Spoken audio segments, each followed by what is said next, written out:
We've been able to trace our branch of the Martin family back to Philip Martin, who we think was born around 1815 and originated in County Cavan in rural Ireland. This audio presentation has been made to try and give us an insight into the history of Ireland during this time. It was a time of turbulent change and immense hardships, which we will struggle to understand. Prior to the early 1800s, the largely agricultural economy of Ireland enjoyed a period of prosperity due to increased grain production exports to Britain. However, by the 1840s, the once fertile soil was already suffering from overproduction, and this marked the onset of catastrophe, with the complete failure of the Irish potato crop over the next several years. Large areas of land were owned by rich, mainly Anglo-Irish landlords, and worked by tenants and poor labourers, the majority of whom lived in overcrowded cottages, struggling to make ends meet. They were also obliged to pay rent to landlords and taxes to the church and the state. When the potato crop failed and tenants were unable to pay their rent, the landlords reverted to forced evictions. The eviction process was carried out in a brutal manner. Thatch roofs were dismantled, walls were broken down, and families were left destitute on the roadside. Starvation and disease became common, as many were driven penniless from their homes.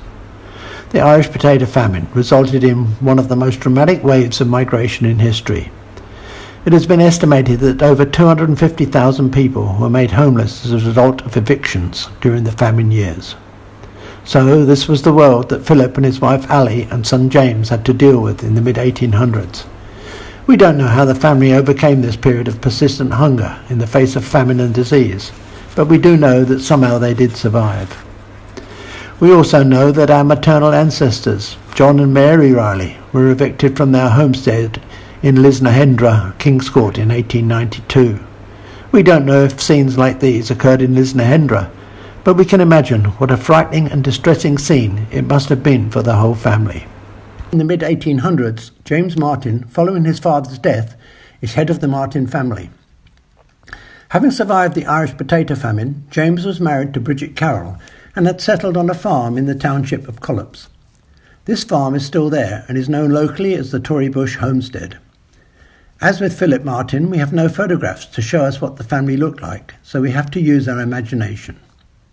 By 1870, the family had grown with the birth of their 5 children, Eugene, Michael, James, Mary and Peter, who were all destined to grow up under British rule, where the Irish population was mistreated, their lands seized and their religion suppressed. The Irish people had never forgotten the callous treatment they'd received as they starved to death during the potato famine. Our attention now focuses on Michael Martin, who married Annie Riley in 1900. And over the next 20 years, they had 10 children: Michael, Mary, James, Anna, Peter, Eileen, Jack and Mereda. Living conditions in the country became so bad that by 1919 war broke out in an armed insurrection against the British forces in what was called the War of Independence. The Irish Republican Army began by attacking the police force of the time, the Royal Irish Constabulary, because they were seen as supporting British rule and British law. Barracks were attacked for arms and burned. Many members of the police force were killed and others resigned. The British soldiers were engaged in using guerrilla tactics, attacking them by surprise and then escaping quickly before they could be caught.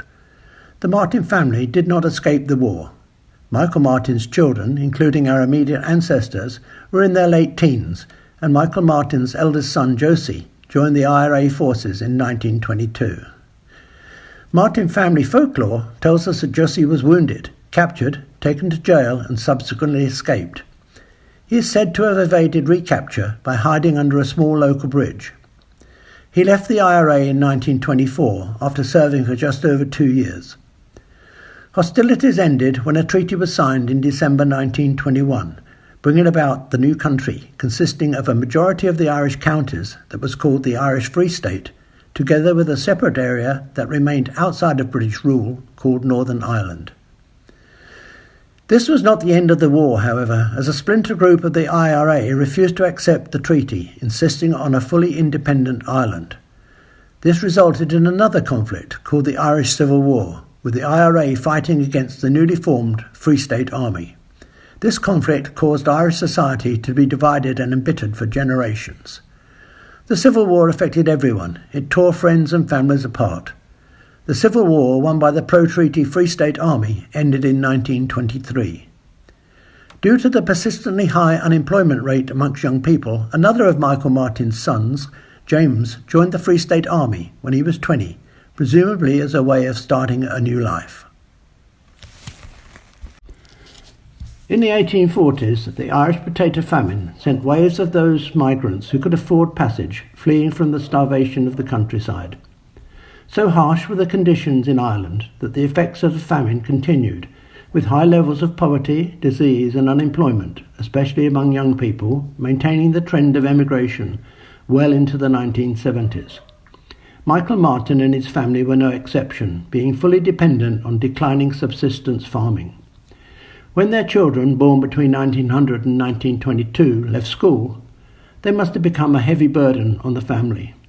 The girls would have been expected to get married, but there were no jobs for the boys. They heard stories that made them realise that the only way to secure their future was to leave Ireland, but this was easier said than done.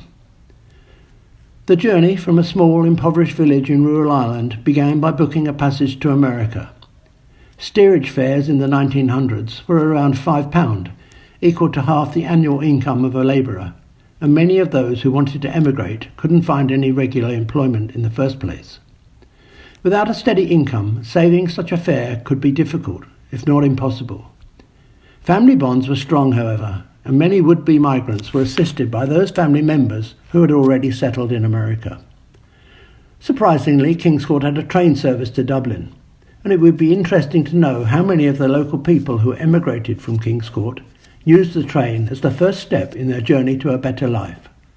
I doubt too many of them, however, could afford to use it.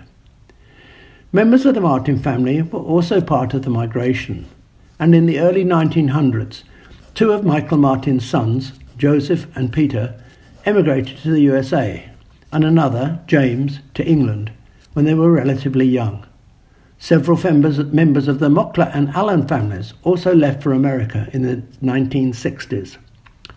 Half of the maternal Riley family from King's Court, including Kate, Patrick, Ellen, Jane, Margaret and Joe, went to America and prospered.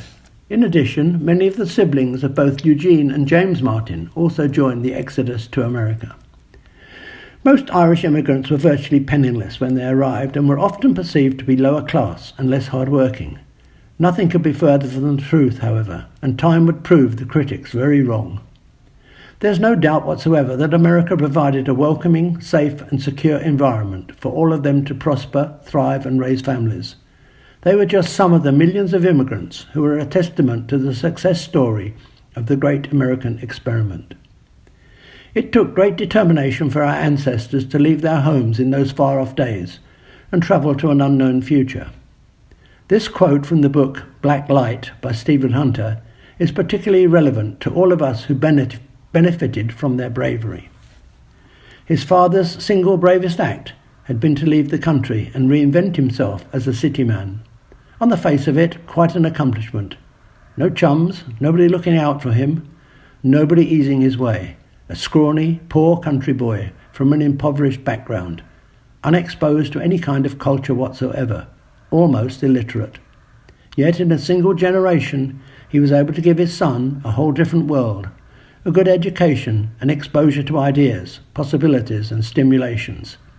His son never had to wake up at 4 to slop the pigs, wake up at 5 to bring the wood to start a fire, or work in the fields from dark to plant enough for the family to live on.